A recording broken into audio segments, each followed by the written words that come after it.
ಸ್ವಲ್ಪ ಹಿಂದಕ್ಕೆ ಹೋಗೋಣ. 1986 ಲೀಡ್ ರೋಲ್ಸು 2 ಡೆಬ್ಯೂಟೆಂಟ್ ಆಕ್ಟರ್ಸ್ಗಳನ್ನ ಹಿಡ್ಕೊಂಡು ಒಂದು ಸಿನಿಮಾ ಬರುತ್ತೆ. ಆವಾಗಿನ ಕಾಲದಲ್ಲಿ ಪ್ರಮೋಷನ್ಸ್ ಇಲ್ಲದೆ, ಸೋಷಿಯಲ್ ಮೀಡಿಯಾ ಇಲ್ಲದೆ, ಡೆಬ್ಯೂಟೆಂಟ್ ಆಕ್ಟರ್ಸ್ಗಳ ಜೊತೆ ಒಂದು ಸಿನಿಮಾ ಮಾಡಿದ್ರೆ ಮ್ಯಾಕ್ಸ್ ಟು ಮ್ಯಾಕ್ಸ್ ಹಿಟ್ ಅನ್ನೋ ಟ್ಯಾಗ್ ಪಡ್ಕೊಳ್ಳೋ ಚಾನ್ಸ್ ಇರ್ತಾ ಇತ್ತು. ಆದ್ರೆ ಅಲ್ಲಿ ಆಗಿದ್ದು ಬೇರೆನೆ. 38 ವಾರಗಳ ಕಾಲ ಥಿಯೇಟ್ರಿಕಲ್ ರನ್ ಮಾಡಿ ಬ್ಲಾಕ್ ಬಸ್ಟರ್ ಅನ್ನೋ ಟ್ಯಾಗ್ ನ ಪಡ್ಕೊಳ್ತು. ಹೀರೋ ಅಂದ್ರೆ ಬಿಳಿ ಇರ್ಬೇಕು ಅನ್ನೋ ಒಂದು ಮಿತ್ನ ಬರ್ಸ್ಟ್ ಮಾಡಿದ್ರು. ಅಂಡ್ ಆ ಸಿನಿಮಾನೇ ಆನಂದ್. ಹೀರೋಯಿನ್ ಸುಧಾರಾಣಿ, ಹೀರೋ ನಮ್ಮ ನಿಮ್ಮ ಎಲ್ಲರ ಫೇವ್ರೇಟು ಶಿವಣ್ಣ.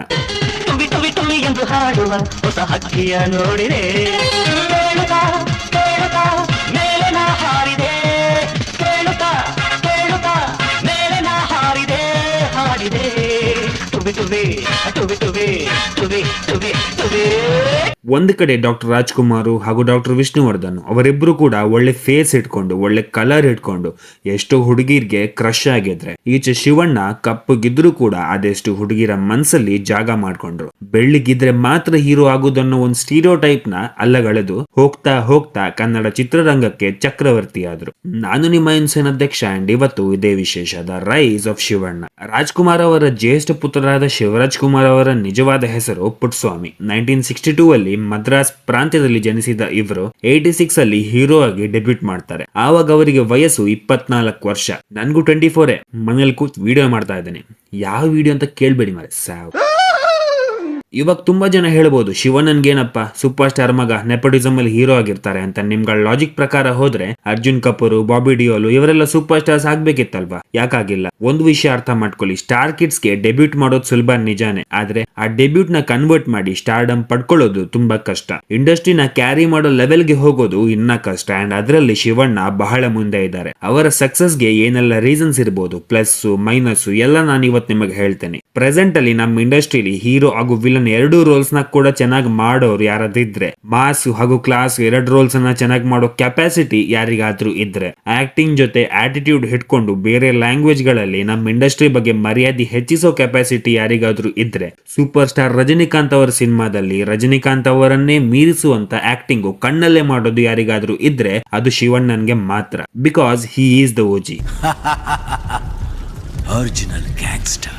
ಆನಂದ್ ಸಿನಿಮಾದಲ್ಲಿ ಡೆಬ್ಯೂಟ್ ಮಾಡಿದ ಅವರು 86, 87, 88 ಅಲ್ಲಿ ಹಲವಾರು ಸಿನಿಮಾಗಳಲ್ಲಿ ನಟಿಸ್ತಾರೆ. ಅದಾದ್ಮೇಲೆ 89 ನಲ್ಲಿ ಇನ್ಸ್ಪೆಕ್ಟರ್ ವಿಕ್ರಮ್ ಅನ್ನೋ ಒಂದು ಸಿನಿಮಾ ಬರುತ್ತೆ. ಆ ಸಿನಿಮಾ ಶಿವಣ್ಣನ್ಗೆ ಒಂದು ಡಿಫ್ರೆಂಟ್ ಫ್ಯಾನ್ ಬೇಸ್ ನ ತಂದುಕೊಟ್ಟು ಕಲ್ಟ್ ಸಿನಿಮಾ ಉಳ್ಕೊಳ್ಳುತ್ತೆ. ಅದಾದ್ಮೇಲೆ ಮತ್ತೆ 6 ವರ್ಷ ರೆಗ್ಯುಲರ್ ಕಮರ್ಷಿಯಲ್ ಸಿನಿಮಾಗಳಲ್ಲಿ ಅಥವಾ ರಾಮ್ ಕಾಮ್ ಗಳಲ್ಲಿ ನಟಿಸಿ Tier 2 ಸ್ಟಾರ್ ಆಗಿ ಎಸ್ಟಾಬ್ಲಿಷ್ ಆಗ್ತಾರೆ. ಅದಾದ್ಮೇಲೆ 95 ಅಲ್ಲಿ ಉಪ್ಪಿ ಅವ್ರ ಜೊತೆ ಸೇರ್ಕೊಂಡು ಓಂ ಅನ್ನೋ ಒಂದು ಸಿನಿಮಾ ಮಾಡ್ತಾರೆ. ಆ ಸಿನಿಮಾ ಹುಟ್ಟಿಸಿದ ಕ್ರೇಜ್ಗೆ, ಮಾಡಿದ ಕಲೆಕ್ಷನ್ಗೆ, ಕೊಟ್ಟಿದ್ದ ಫ್ಯಾನ್ ಬೇಸ್ಗೆ ಶಿವಣ್ಣ ನನಗೂ ಮಾರ್ಕೆಟ್ ಇದೆ ಅಂತ ಪ್ರೂವ್ ಮಾಡ್ಕೋತಾರೆ.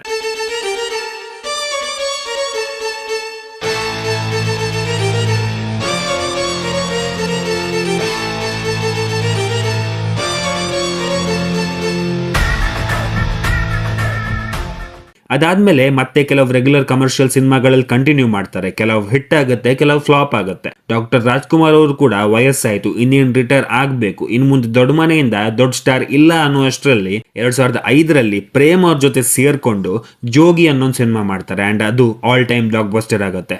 ಜೋಗಿ ಬಂದು ಶಿವಣ್ಣನ್ಗೆ ಕೊಟ್ಟಿದ್ದ ಕ್ರೇಜ್ಗೆ Tier 1 ಸ್ಟಾರ್ ಲೆವೆಲ್ಗೆ ನಮ್ ಶಿವಣ್ಣ ರೀಚ್ ಆಗ್ತಾರೆ.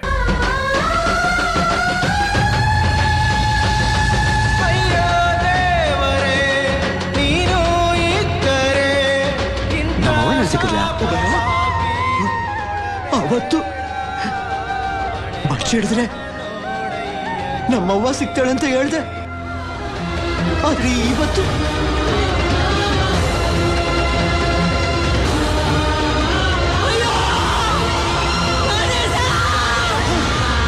Future super star of KFI ಅನ್ನೋ ಮಾತುಗಳು ಓಡಾಡ್ತಾ ಇರುತ್ತೆ. ಅದಾದ್ಮೇಲೆ 7 ವರ್ಷ ಅಂದ್ರೆ 2012ರ ತನಕ ಶಿವಣ್ಣ ಅವರ ಗ್ರಾಫ್ ಮೇಲಕ್ಕೆ ಹೋಗಲ್ಲ. ಕ್ವಾಲಿಟಿಗಿಂತ ಕ್ವಾಂಟಿಟಿ ಮೇಲೆ ಜಾಸ್ತಿ ಫೋಕಸ್ ಮಾಡಕ್ ಹೋಗಿ ಎಷ್ಟೋ ಸಿನಿಮಾ ಥಿಯೇಟರ್ ಅಲ್ಲಿ ಓಡಿರಲ್ಲ. ಶಿವಣ್ಣಗಿಂತ ಆಮೇಲೆ ಡೆಬ್ಯೂಟ್ ಮಾಡಿದಂತ ಅಪ್ಪು, ಸುದೀಪ್ ಹಾಗೂ ದರ್ಶನ್ ಅವರು ಶಿವಣ್ಣನ್ಗಿಂತ ಜಾಸ್ತಿ ಫ್ಯಾನ್ ಬೇಸ್ ನ ಪಡ್ಕೊಂಡು ಶಿವಣ್ಣನ್ಗಿಂತ ಜಾಸ್ತಿ ಕಲೆಕ್ಷನ್ಸ್ ಮಾಡ್ತಾ ಇರ್ತಾರೆ. ಇನ್ನೇನ್ ಕ್ಯಾರಿಯರ್ ಅಲ್ಲಿ ಎಂಡಿಂಗ್ ಫೇಸ್ ಬಂತು ಅನ್ನೋ ಅಷ್ಟರಲ್ಲಿ 2013ರಲ್ಲಿ ಹರ್ಷ ಅವ್ರ ಜೊತೆ ಸೇರ್ಕೊಂಡು ಭಜರಂಗಿ ಅನ್ನೋ ಸಿನಿಮಾ ಮಾಡ್ತಾರೆ. And that was the turning point. ಆ ಸಾಂಗ್ಸು, ಆ ಟೈಟಲ್ಲು, ಆ ಸ್ಟೋರಿ ಎಲ್ಲಾನು ಟಾಪ್ ಲೆವೆಲ್ ಅಲ್ಲಿ ಇರುತ್ತೆ.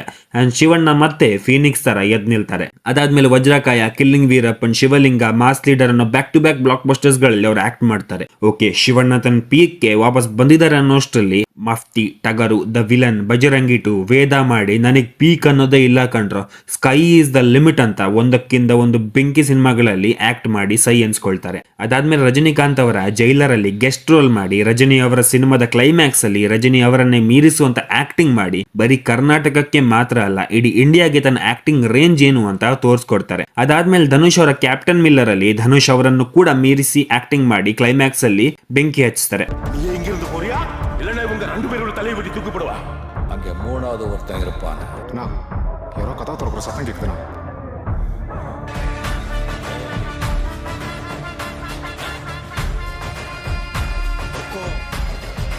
டைகர் கா ஹுக்கும்.